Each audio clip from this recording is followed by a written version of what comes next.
নমস্কার, কম্পিটিটিভ বেঙ্গলিতে সকলকে স্বাগত জানাই। এই ভিডিওতে আমরা ইন্ডিয়ান ইকোনমি থেকে ইন্ডিয়ান ইন্ডাস্ট্রি পার্ট 1টা পড়ব। আমি কিরিটি মুখার্জি, আমি ফিজিক্স অনার্স নিয়ে বিএসসি কমপ্লিট করি, তারপর WBCS কোয়ালিফাই করি। আমরা সবাই জানি যে ইন্ডাস্ট্রিয়াল সেক্টর খুব গুরুত্বপূর্ণ একটা sector in terms of GDP. ঠিক আছে, জিডিপির দিক থেকে দেখতে গেলে ইন্ডাস্ট্রিয়াল সেক্টর কিন্তু খুব গুরুত্বপূর্ণ এবং কন্ট্রিবিউট করে। বর্তমানকালে এটা মোটামুটি 30% অফ জিডিপি কিন্তু দিয়ে থাকে ইন্ডাস্ট্রিয়াল সেক্টর, ম্যানুফ্যাকচারিং সেক্টর, এগুলো। ওকে, তো এটা কিন্তু 30% স্বাধীনতার পরেই ছিল না। স্বাধীনতার পর মানে আমরা 1951-এর অর্থবর্ষ যদি ধরি, সেই সময় ইন্ডাস্ট্রিয়াল সেক্টরের কন্ট্রিবিউশন ছিল অলমোস্ট 15%-এর কাছাকাছি। ওকে, সেইটা বাড়তে বাড়তে আজকে এসছে 30%। ওকে, কিন্তু এই ইন্ডাস্ট্রিয়াল সেক্টরের যে জিডিপি কন্ট্রিবিউশন, সেটা কিন্তু এখন, ঠিক আছে, বর্তমানকালে কিছুটা কমের দিকে আছে because of the rapid growth of service sector. ঠিক আছে, সার্ভিস সেক্টরের যে দ্রুত গতিতে উন্নয়ন, তার ফলে ইন্ডাস্ট্রিয়াল সেক্টরের যে ওভারঅল গ্রোথ, সেটা কিন্তু কিছুটা, মানে ওভারঅল গ্রোথ বলবো না, জিডিপি কন্ট্রিবিউশন সেটা কিন্তু কিছুটা কমের দিকে। ওকে, এবার আমরা একে একে ইন্ডাস্ট্রিয়াল পলিসিসগুলো একটু দেখব স্বাধীনতার পরবর্তী সময়। স্বাধীনতা পরবর্তী ক্ষেত্রে প্রথম ইন্ডাস্ট্রিয়াল পলিসি রেজলিউশন পাস হয় 1948। এই 1948-এর আইপিআর অনুযায়ী ভারতবর্ষকে একটা মিক্সড ইকোনমি হিসেবে ঘোষিত করা হয়। মিক্সড ইকোনমি কথার মানে কি? মিক্সড ইকোনমি কথার মানে হচ্ছে যেখানে বাজার অর্থনীতি এবং সরকারি নিয়ন্ত্রণ দুটো একসাথেই থাকে। ওকে, আমরা একটা এমনি পৃথক ছোট ভিডিও করে এটা মিক্সড ইকোনমির কনসেপ্টটা একটু দেখে নেবো পরে। তো এখন জেনে রাখো যে মিক্সড ইকোনমি মানে হচ্ছে যেখানে বাজার অর্থনীতি, অর্থাৎ যে ডিমান্ড সাপ্লাইয়ের ওপর যে বাজার চলে সেই বাজারও থাকবে, তার পাশাপাশি সরকারি নিয়ন্ত্রণও থাকবে। তো সেটাকে আমরা বলি মিক্সড ইকোনমি। তো আমাদের ভারতবর্ষ প্রথমবারের জন্য 1948-এর আইপিআর অনুযায়ী মিক্সড ইকোনমি হিসেবে ঘোষিত হয়। ওকে, এইবারে আমরা দেখব যে 1948-এর যে আইপিআর, তার মূল ঘোষণাগুলো কি কি ছিল। ফার্স্ট হচ্ছে প্রোটেক্ট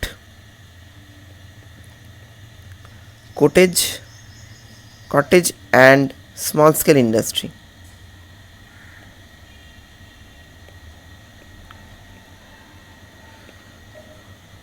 ক্ষুদ্র শিল্প এবং কুটির শিল্পগুলোকে যে রক্ষা করার বিষয়টা, সংরক্ষণ দেওয়ার বিষয়টা কিন্তু 1940 প্রথমে প্রায়োরিটি বেসিসে সেগুলোকে গড়ে তোলার ব্যাপার কিন্তু 1948-এর আইপিআর অনুযায়ী স্বীকৃত হয়েছিল। তারপর কি সোশ্যাল সিকিউরিটি,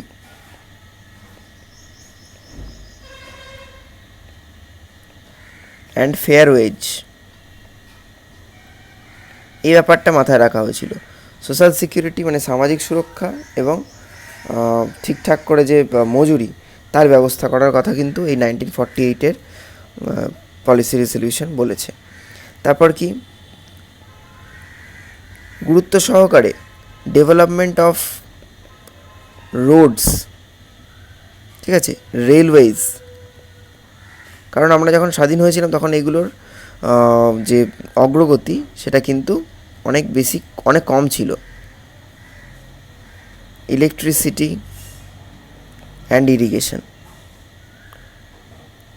আমাদের দেশে ইরিগেশন প্রজেক্টগুলোর প্রয়োজনীয়তা ছিল, কারণ আমাদের দেশ তখন সদ্য স্বাধীনতা প্রাপ্ত এবং আমাদের দেশ খাদ্য সমস্যায় জর্জরিত।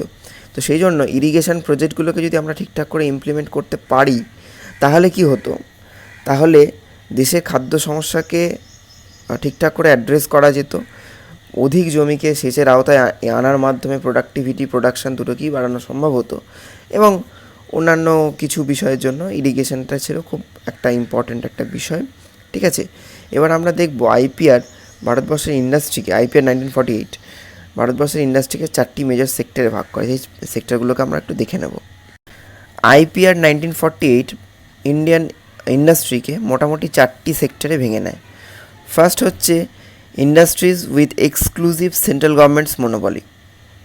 ওকে, second mixed sector, control private sector, industries under private sector. Industries with exclusive central monopolies মানে কি, সেই ইন্ডাস্ট্রিগুলো যেগুলোর দেশের ক্ষেত্রে খুবই গুরুত্বপূর্ণ সেগুলোকে কেবলমাত্র সেন্ট্রাল গভর্নমেন্টের হাতেই রাখা হয়েছিল। সেগুলো কি? আর্মস অ্যামুনেশন, বুঝতেই পারছো প্রচণ্ড ইম্পর্টেন্ট, গোলাবারুদ সংক্রান্ত ব্যাপার স্যাপার। তো আর্মস অ্যামিউনেশন, অ্যাটমিক এনার্জি, এটাও খুব ইম্পর্ট্যান্ট, এবং রেল ট্রান্সপোর্ট। এই সব কটা ছিল সেন্ট্রাল গভর্নমেন্টের মোনোপলির মধ্যে, অর্থাৎ সেন্ট্রাল গভর্নমেন্ট ছাড়া অন্য কোনো সংস্থা, অন্য কোনো প্রতিষ্ঠান এই সমস্ত বিষয়ে কোনো রকম ইন্ডাস্ট্রি তৈরি করা বা ইত্যাদি এগুলো করতে পারতো না। এবারে দেখব মিক্সড সেক্টর। মিক্সড সেক্টরে কী হতো, গভর্নমেন্ট এবং প্রাইভেট উভয়ই কিন্তু ইন্ডাস্ট্রি তৈরি করতে পারতো। ঠিক আছে, তো সেই 6টা ইন্ডাস্ট্রি ছিল এর আন্ডারে। এক হচ্ছে coal, iron and steel, aircraft manufacturing,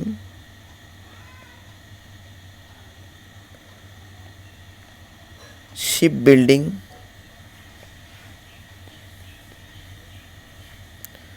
mineral oil,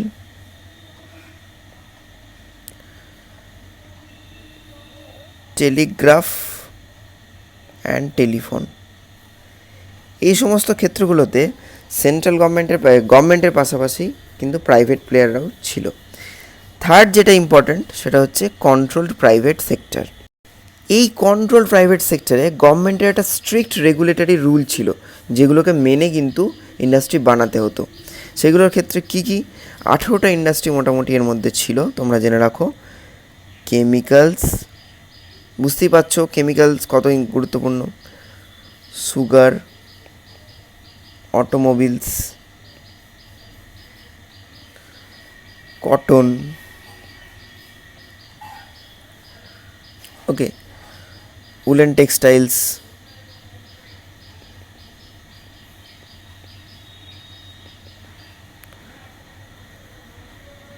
তারপর হচ্ছে cement, paper, salt, fertiliser,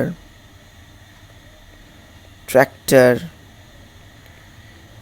electricity. এই সমস্ত ক্ষেত্রগুলো ছিল কন্ট্রোলড প্রাইভেট সেক্টরের আন্ডারে। ফোর্থ ইম্পর্টেন্ট যে সেক্টরটা সেটা ছিল ইন্ডাস্ট্রিজ আন্ডার প্রাইভেট সেক্টর। মানে এখানে কোনো রকম সরকারি নিয়ন্ত্রণ বা রেগুলেশন ইত্যাদিগুলো ছিল না। ওপরে আমরা যে 3টে বিষয় আলোচনা করলাম, এই 3টে ক্যাটাগরির মধ্যে যেগুলো পড়লো, বাকি যেগুলো রয়ে গেল সেগুলোই কিন্তু ইন্ডাস্ট্রিজ আন্ডার প্রাইভেট সেক্টরের মধ্যে পড়ে যাচ্ছে। ঠিক আছে, এবার এখানে কোনো রকম স্ট্রং রেগুলেটরি অথরিটি নেই, কোনো কিছু নেই। ওকে, এটা মনে রাখবে। এবার আমরা একটা ছোটো টপিক দেখে নেব, সেটা হচ্ছে the industries development and regulation act 1951। এই অ্যাক্টটা গভর্নমেন্টকে সেই শক্তি দেয়, সেই এম্পাওয়ারমেন্ট দেয় যে গভর্নমেন্ট যে কোনো ইন্ডাস্ট্রিয়াল ডেভেলপমেন্ট লাইসেন্সের মাধ্যমে সেটাকে রেগুলেট করতে পারবে। ঠিক আছে, অর্থাৎ এটাকে ভারতবর্ষের যে লাইসেন্স রাজ সেটার একটা শুরু হিসেবে ধরে নেওয়া যেতে পারে, the industries development and regulation act 1951। ওকে, তো এইটুকু এখানে তোমরা জেনে রাখো। এইবার আমরা দেখে নেব ইন্ডাস্ট্রিয়াল পলিসি রেজলিউশন 1956। এটা খুব গুরুত্বপূর্ণ ছিল এবং এটা ছিল আমাদের দেশের ইকোনমিক কনস্টিটিউশন অফ ইন্ডিয়া যেটাকে বলা চলে। ঠিক আছে,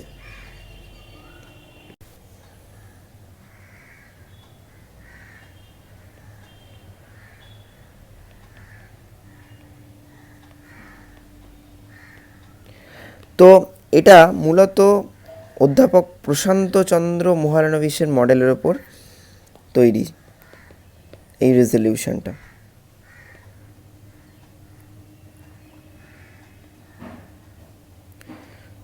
ওকে, এবং মূলত 1956-এ যে কাজগুলো হয়েছিল, 1956-এর ইন্ডাস্ট্রিয়াল পলিসি রেজলিউশন যে মোটিভ নিয়ে তৈরি করা হয়েছিল সেটা আমরা একটু দেখছি। 1 নম্বর হচ্ছে হেভি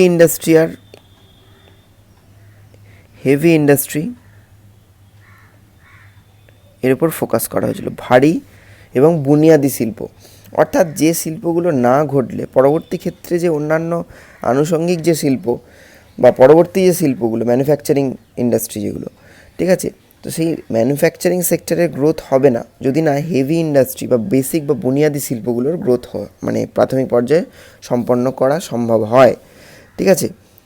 আর কি দুই হচ্ছে যে আমাদের দেশে যেহেতু ইনকাম ডিসপ্যারিটি ছিল রিজিওনাল, ঠিক আছে, এবং ইন্টার ক্লাস দুটোই ছিল, তো রিজিওনাল ডিসপ্যারিটি দূর করার জন্য backward regions of the country, সেই জায়গাগুলোকে ইন্ডাস্ট্রিয়াল ডেভেলপমেন্টের জন্য বেছে নেওয়া হয়েছিল প্রায়োরিটি বেসিস, ঠিক আছে।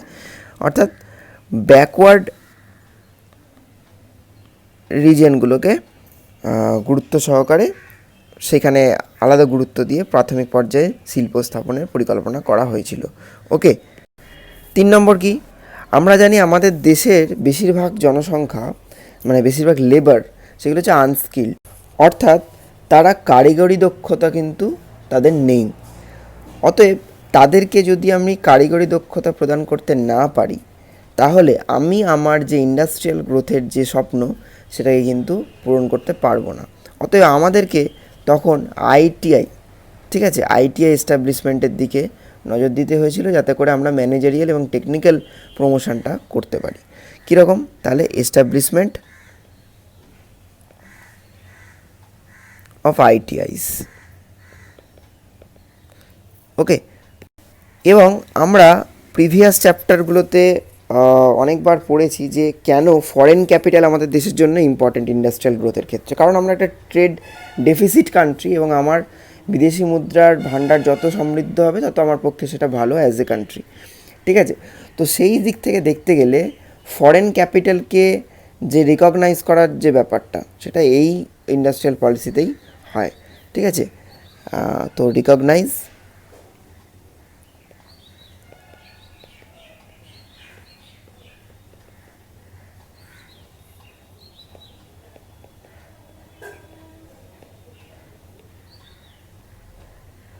ওকে, তো ফরেন ক্যাপিটালকে কীভাবে গুরুত্বপূর্ণ আমাদের দেশের ইন্ডাস্ট্রিয়াল গ্রোথের জন্য, সেটাকে রেকগনাইজ করা হয় এই আইপিআর 1956-এর মাধ্যমে। এবং আমরা প্রথম যে ইন্ডাস্ট্রিয়াল পলিসি রেজলিউশন 1948 পড়লাম, সেখানে আমরা দেখেছিলাম যে ইন্ডাস্ট্রিগুলোকে 4টে ক্যাটাগরিতে ভাগ করা হয়েছিল। এখানে কিন্তু সেই 4টে ক্যাটাগরি এন্ড ঘটিয়ে 3টে ক্যাটাগরিতে ভাগ করা হয়। কী কী একটু দেখে নিই।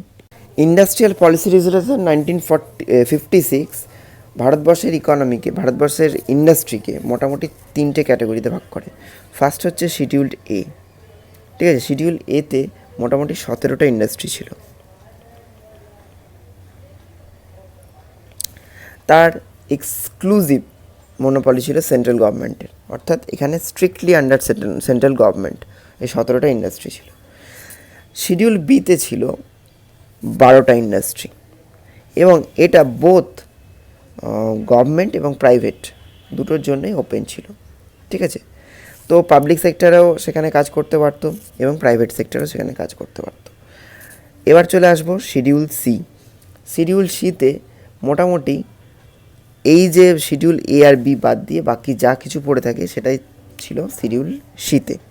অর্থাৎ এই শিডিউল সি ভুক্ত ইন্ডাস্ট্রিগুলো প্রাইভেট সেক্টরের জন্য ওপেন ছিল। কিন্তু এখানে একটা জিনিস মনে রাখতে হবে যে এই ইন্ডাস্ট্রিগুলো প্রাইভেট সেক্টরের জন্য ওপেন থাকলেও সেক্ষেত্রে কিন্তু ইন্ডাস্ট্রিয়াল লাইসেন্সিং এবং যে সেন্ট্রাল গভর্নমেন্টের রেগুলেটিং অথরিটি, তার আন্ডারে কিন্তু তাদেরকে থাকতে হতো। ওকে, তো এই জিনিসটা একটু মনে রাখবে। এবার আমরা দেখব ইন্ডাস্ট্রিয়াল পলিসি স্টেটমেন্ট 1969। আমরা সকলেই জানি যে ইন্ডাস্ট্রিয়াল পলিসি স্টেটমেন্ট 1969-এ একটা monopolies and restrictive trade practices act, বা সংক্ষেপে এমআরটিপি অ্যাক্ট, আমি আগেও বলেছি এমআরটিপি অ্যাক্ট নিয়ে আসা হয়।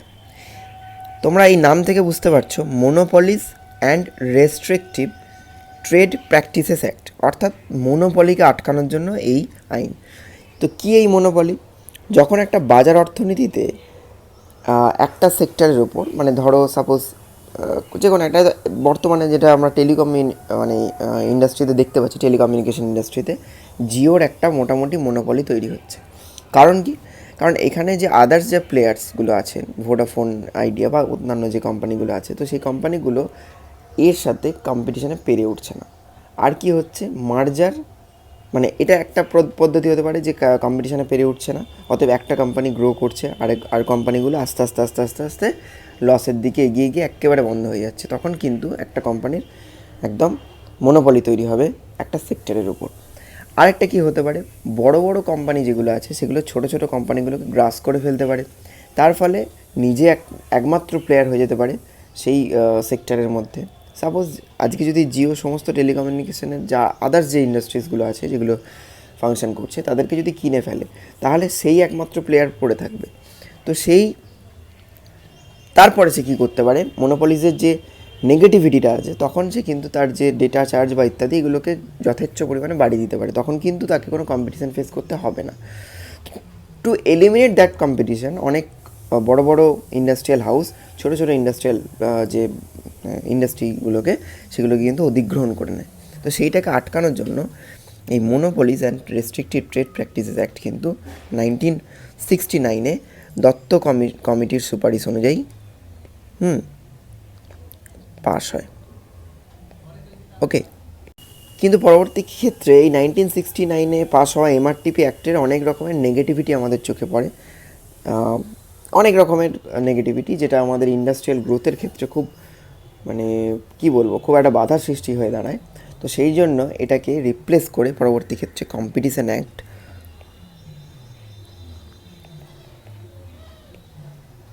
2002 পাস করা হয়। ওকে, আর এই সেক্টরের মধ্যে খুব গুরুত্বপূর্ণ বিষয় আমরা আগেও পড়েছি যে এখানে এই সময় 14টা ব্যাংকের যে বাণিজ্যিক ব্যাংক, শিডিউল কমার্শিয়াল ব্যাংক, সেগুলোকে আমরা সরকারিকরণ করি, ঠিক আছে, আমরা অধিগ্রহণ করি সরকারে।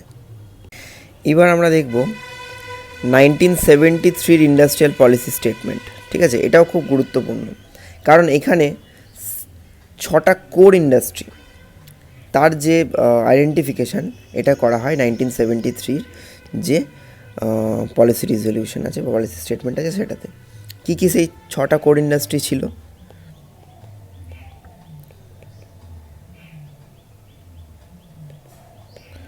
এক হচ্ছে iron and still,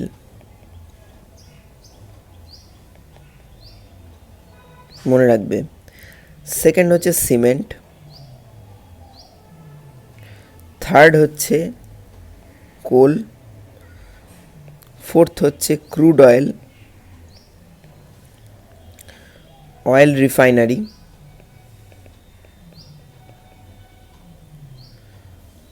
and last হচ্ছে ইলেকট্রিসিটি।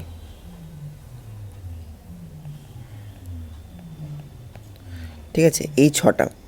তো এই 6টাকে কোর ইন্ডাস্ট্রি যে কনসেপ্ট সেটা কিন্তু 1973 যে ইন্ডাস্ট্রিয়াল পলিসি স্টেটমেন্ট সেটার মাধ্যমে আসে, ঠিক আছে।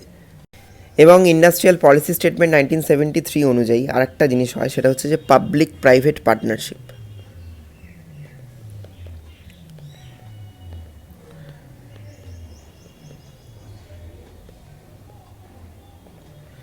এই পাবলিক প্রাইভেট পার্টনারশিপ বা পিপিপি মডেল, ঠিক আছে, একে কিন্তু জোর দেওয়া হয় এবং একে বলা হয় জয়েন্ট সেক্টর, যেখানে স্টেট, সেন্টার এবং প্রাইভেট এই 3টে সেক্টরকেও কিন্তু অংশগ্রহণ করার সুযোগ দেওয়া হয়, ঠিক আছে। আর এখানে একটা খুব ড্রেকোনিয়ান আইন পাস করা হয়, আমরা পরে দেখব, সেগুলো নিয়ে প্রত্যেকটা আমরা আলাদা আলাদা করে আলোচনা করব। সেটা হচ্ছে ফেরা। ফেরার ফুল ফর্ম কি? Foreign exchange regulation act 1973। এই যে অ্যাক্টটা সেটা কিন্তু আমাদের দেশের ইন্ডাস্ট্রিয়াল গ্রোথকে ভীষণভাবে হ্যাম্পার করেছিল এবং পরবর্তী ক্ষেত্রে ফেরাকে রিপ্লেস করে ফেমা এসছে, ঠিক আছে। তো সেগুলো পরে আমরা আস্তে আস্তে আস্তে আস্তে দেখব, ঠিক আছে। আর আরেকটা যে জিনিস, এই 1973-তে যে সমস্ত মাল্টি ন্যাশনাল কোম্পানিজগুলো আছে গোটা বিশ্ব জুড়ে বিভিন্ন দেশে তারা বিজনেস করে, তারা ইন্ডাস্ট্রি স্থাপন করে, তো সেই এমএনসিসগুলোকে, ঠিক আছে, ইন্ডিয়া কিন্তু প্রথমবারের জন্য দেশের মধ্যে ইনভেস্টমেন্ট করতে অ্যালাউ করে। অর্থাৎ ফোর্থ ইম্পর্ট্যান্ট যে টপিক সেটা হচ্ছে allowed investment by MNCs in the country. তো এইটাই ছিল 1973 যে ইন্ডাস্ট্রিয়াল পলিসি স্টেটমেন্ট, তার মোদ্দা কথা। ওকে, এই ভিডিওতে ইন্ডাস্ট্রিয়াল প্রাথমিক পর্যায়ে এবং ইন্ডাস্ট্রির যে গ্রোথ ইত্যাদি এবং 1973 পর্যন্ত যে ইন্ডাস্ট্রিয়াল পলিসি স্টেটমেন্ট সেটা নিয়ে আলোচনা করলাম। পরবর্তী ভিডিওতে আমরা পরবর্তী যে টপিকগুলো আসবে ইন্ডাস্ট্রি থেকে সেগুলো আলোচনা করব। তো যদি ভিডিওটা ভালো লাগে ভিডিওটা লাইক করে দিও, ভিডিওতে যদি কোনো প্রশ্ন থাকে কমেন্ট করে জানিও, আর যদি চ্যানেলটা সাবস্ক্রাইব না করা থাকে চ্যানেলটা সাবস্ক্রাইব করে দিও। So thanks for watching and God bless you.